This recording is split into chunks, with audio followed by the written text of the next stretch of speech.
नमस्कार, मेरा नाम सुसन नायका है और आज की इस वीडियो में मैं आपको बताने वाली हूँ कि अगर आप परेशान हैं, बहुत सी बातों को लेकर के समझ नहीं पा रहे हैं कि आपके जीवन में जो इस वक्त चल रहा है, आप ऐसा क्यों हो रहा है और आप किस रास्ते पर हैं। आपको ये जानना बहुत ज़रूरी है क्योंकि कई बार हम अपने जीवन में सिर्फ चलते रहते हैं, लेकिन हमें ये पता भी नहीं चल पाता है कि हम किस दिशा में जा रहे हैं। क्या वो रास्ता जिस पर हम चल रहे हैं वो सही है या गलत? तो आज की इस वीडियो में मैं आपको इसी बारे में समझाऊँगी और आपको जब आप इस वीडियो को पूरा देखेंगे तो आप समझ पाएँगे कि आप किस रास्ते पर चल रहे हैं। तो इसलिए इस वीडियो को पूरा ज़रूर देखिएगा।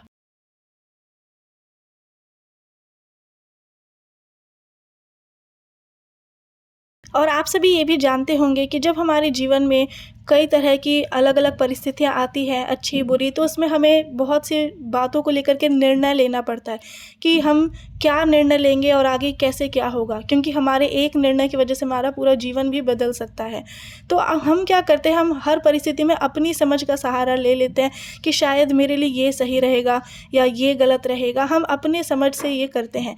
लेकिन हमें परमेश्वर के वचन के अनुसार चलना है और जिस दिन हम अपनी समझ का सहारा लेना छोड़ देंगे और परमेश्वर पर भरोसा रखेंगे, अपने मार्ग की चिंता यहोवा पर छोड़ेंगे, तो वो हमारे लिए सही मार्ग निकालेंगे। वो हमें बताएँगे, वो हमें सिखाएँगे कि कौन-सा रास्ता सही है और किस रास्ते पर हमें चलना है। क्योंकि परमेश्वर के पीछे चलने के लिए कौन-सा रास्ता अपनाना पड़ता है, आज वो मैं आपको बताऊँगी। तो सबसे पहले तो मैं आपको ये बता देना चाहती हूँ कि अगर आप सचमुच सही रास्ते पर चलना चाहते हैं, जो रास्ता आपको जीवन को पहुँचाता है, तो उसके लिए आपको कैसी भी परिस्थिति हो, अपनी समझ का सहारा नहीं लेना है। चाहे कुछ भी हो जाए, आपको ये नहीं सोचना है कि इसमें आपका क्या भलाई है, बल्कि ये सोचना है कि इसमें परमेश्वर की इच्छा कैसे पूरी होगी। आपको हर परिस्थिति में यही देखना है और जिस दिन आप अपने लिए जीना छोड़ देंगे, अपने शरीर के लिए नहीं, बल्कि परमेश्वर के लिए आप जिएँगे, जिस दिन आप परमेश्वर की इच्छा के अनुसार चलने लग जाएँगे, आप सही मार्ग पर चलने लग जाएँगे और वो रास्ता आपको अनंत जीवन की ओर ले जाएगा। तो अब हम बाइबल से देखते हैं, मत्ती 7 अध्याय का 13 और 14 आयत में लिखा है, सकरा और चौड़ा मार्ग। तो बाइबल के अनुसार सिर्फ 2 ही रास्ता है, 3 या 6 या 10 ऐसे रास्ते नहीं हैं। संसार के हिसाब से कई रास्ते हो सकते हैं जो आपको संसारिक लोग सिखाते हैं, लेकिन हमें वो सीखना है जो परमेश्वर का वचन कहता है। तो उसके अनुसार सिर्फ 2 ही रास्ते हैं। पहला है सकरा, जो एक पतला रास्ता है, जिसकी जो चौड़ाई है वो बहुत कम है, और जो चौड़ा रास्ता है वो बहुत चौड़ा है, उसमें बहुत जगह है जाने के लिए। तो वचन कहता है, सकेत फाटक से प्रवेश करो, क्योंकि चौड़ा है वह फाटक और सरल है वह मार्ग जो विनाश को पहुंचाता है, और बहुत से हैं जो उसे प्रवेश करते हैं। क्योंकि सकेत है वह फाटक और कठिन है वह मार्ग जो जीवन को पहुंचाता है, और थोड़े हैं जो उसे पाते हैं। तो जिस तरह से अभी हमने वचन में पढ़ा कि जो चौड़ा रास्ता है उसमें काफ़ी जगह है जाने के लिए। एक तरह से वो एक ऐसा रास्ता है, आप देख सकते हैं कि उसमें बहुत से लोग चल सकते हैं। जो रास्ता चौड़ा होता है, जिसमें ज़्यादा जगह होता है, उसमें काफ़ी लोग जा सकते हैं, आराम से चल सकते हैं और बहुत से ऐसे काम कर सकते हैं जो कि आसानी से उस रास्ते से पार किया जा सकता है। लेकिन यहाँ पर हमें वचन से पता चलता है कि ये रास्ता आसानी से तो हम इसमें चल लेंगे, लेकिन ये रास्ता विनाश को पहुँचाता है। जब हम इस रास्ते पर होकर जाएंगे तो वो रास्ता हमें नरक की ओर लेकर जाएगा, उस अनंत आग में ले जाएगा जो कभी नहीं बुझती, वहाँ की आग।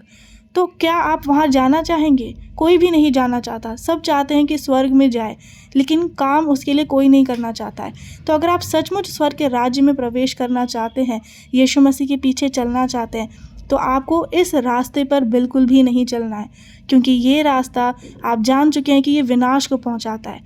जो दूसरा रास्ता है वो है सकरा रास्ता। वो बहुत ही पतला है। आप इसको सोचिए कि एक ऐसा रास्ता जिसमें एक इंसान का भी चलना बहुत मुश्किल है।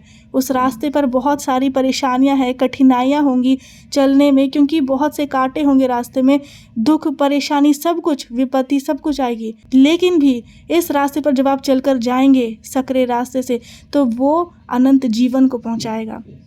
और आपको मैं ये भी बता देना चाहती हूँ कि अगर आप ये सोचेंगे इससे अच्छा तो चौड़ा रास्ता ही है, आराम से खा पी लेंगे, चलेंगे उस रास्ते पर, आराम का जीवन व्यतीत करेंगे, उसके बाद कोई बात नहीं, नरक तो मिलेगा ही। मैं आपको बता दूँ कि चौड़े रास्ते में परमेश्वर आपके साथ नहीं होंगे। शैतान आपके साथ होगा, वो आपके जीवन को चलाएगा, आप उसके गुलाम बन जाएंगे। लेकिन अगर आप सकरे रास्ते से प्रवेश करने की कोशिश करेंगे तो इस रास्ते में भले ही परेशानियां होंगी, कठिनाइयां होंगी, कांटे होंगे रास्ते पर इस रास्ते में परमेश्वर आपके साथ होंगे और वो आपको चलाएंगे। तो जब आप वचन में आगे पढ़ेंगे तो ये लिखा है, थोड़े हैं जो उसे पाते हैं। इसका मतलब बहुत ही कम लोग होंगे जो उस सकरे रास्ते से प्रवेश कर पाएंगे, जो रास्ता जीवन को पहुंचाता है। जब आप उस रास्ते से प्रवेश करेंगे आपको अनंत जीवन मिलेगा, आप स्वर्ग के राज्य में प्रवेश कर पाएंगे। लेकिन इस रास्ते पर चलना इतना आसान नहीं है, क्योंकि इसे बहुत लोग कठिन पाते हैं। लोग इस रास्ते पर इसलिए नहीं चलना चाहते क्योंकि वो ये सोचते हैं कि हमारा जीवन जब तक है हम जिंदा तब तक हम अपनी इच्छा के अनुसार चल लेते हैं, बाद का किसने देखा है। और यही कारण है कि आज लोग हर दिन उठते हैं, परमेश्वर को भूल जाते हैं। भले ही वो चर्च भी जाते होंगे, लेकिन सिर्फ हर संडे चर्च जाते हैं, लेकिन बाकी के जो 6 दिन होते हैं वो परमेश्वर को भूल जाते हैं, अपनी इच्छा के अनुसार जीने लग जाते हैं। अच्छा खाना खाने में उनका ध्यान लगा रहता है, क्या कपड़ा पहनेंगे, कैसे क्या करेंगे, उन सब बातों की चिंता लेकर के वो चलते हैं। अपने मार्ग की चिंता जो यहोवा पर छोड़ना है वो अपने आप पर ले लेते हैं, जैसे कि हमें ही सब कुछ काम करना है। लेकिन हमें अपनी चिंता नहीं करना है, बल्कि परमेश्वर ने कहा है कि हमें अपना बोझ उन्हें दे देना है, फिर हम अपने ऊपर रखकर क्या करेंगे। तो जैसे कि आप जानते हैं कि ये जो चौड़ा रास्ता, इसमें चलना काफ़ी आसान है। इसमें आप बस अपनी इच्छा के अनुसार करेंगे तो आप इस रास्ते पर चल पाएंगे। और यही आज इस संसार के लोग कर रहे हैं, जो जिसको जैसा अच्छा लग रहा है वो वैसे ही कर रहे हैं, क्योंकि उन्हें ये लगता है कि ये हमारा जीवन है तो हम जैसा चाहे जी सकते हैं। तो ठीक है, सबकी अलग अलग अपनी मर्ज़ी होती है, लेकिन परमेश्वर कहते हैं अगर आप उनके पीछे चलना चाहते हैं तो आपको किस तरह से चलना होगा, तो वो है सकरा रास्ता से प्रवेश करना होगा। इस रास्ते में बहुत सारे दुख, संकट, विपत्ति, बहुत कुछ होगा। यही रास्ता हमें धीरज रखना सिखाएगा, विश्वास करना, परमेश्वर के रास्ते में आगे बढ़ना, एक दूसरे से प्रेम रखना, यही वो रास्ता जो हमें सिखाएगा।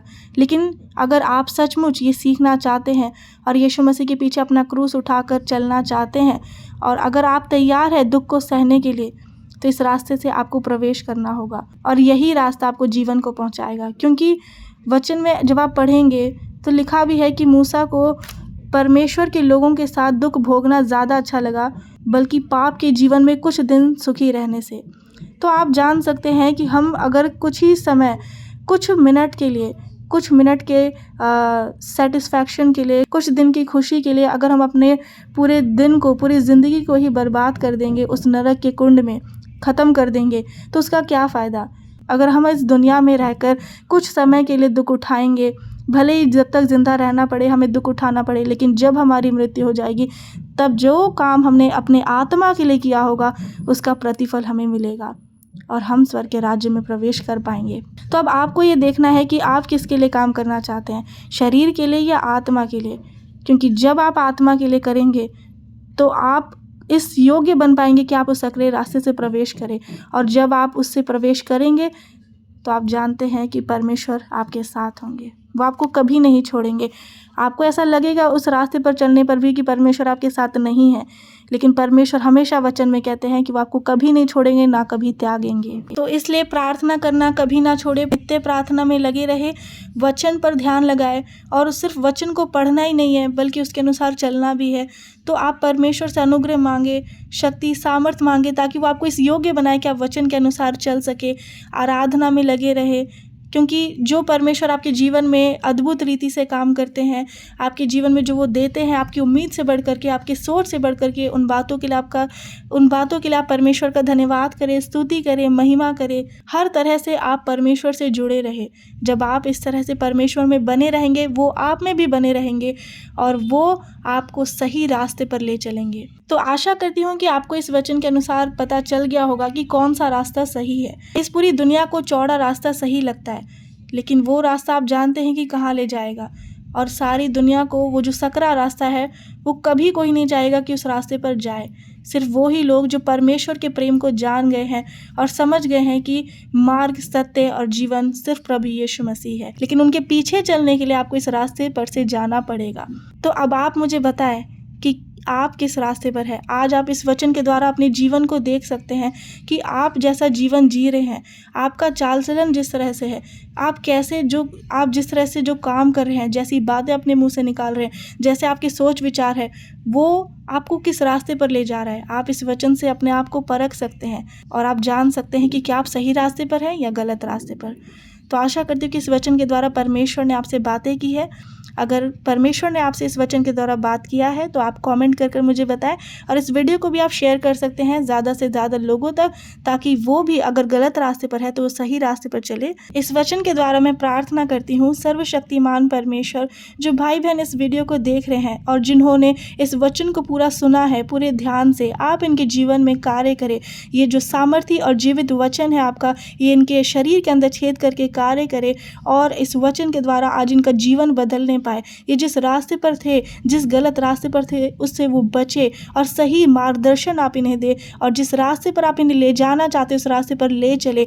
आप इन्हें अपनी महिमा के लिए, अपनी इच्छा के अनुसार इन्हें चलाए और इस्तेमाल करें, ताकि आपकी महिमा हो, स्तुति हो। इनके शरीर के अंगों के द्वारा, इनके बातों के द्वारा, इनके चाल चलन से, सोच विचार से, हर तरह से आपको महिमा मिलने पाए। आप इन्हें इस योग्य बनाएं कि आपके वचनों के अनुसार ये चले, पवित्रताई का जीवन व्यतीत करे और उस सक्रिय रास्ते से प्रवेश करने पाए जो रास्ता बहुत कठिन है परंतु जीवन को पहुंचाता है। आप इन्हें इस योग्य बनाएं, इनके अंदर नई आत्मा और नया मन दे।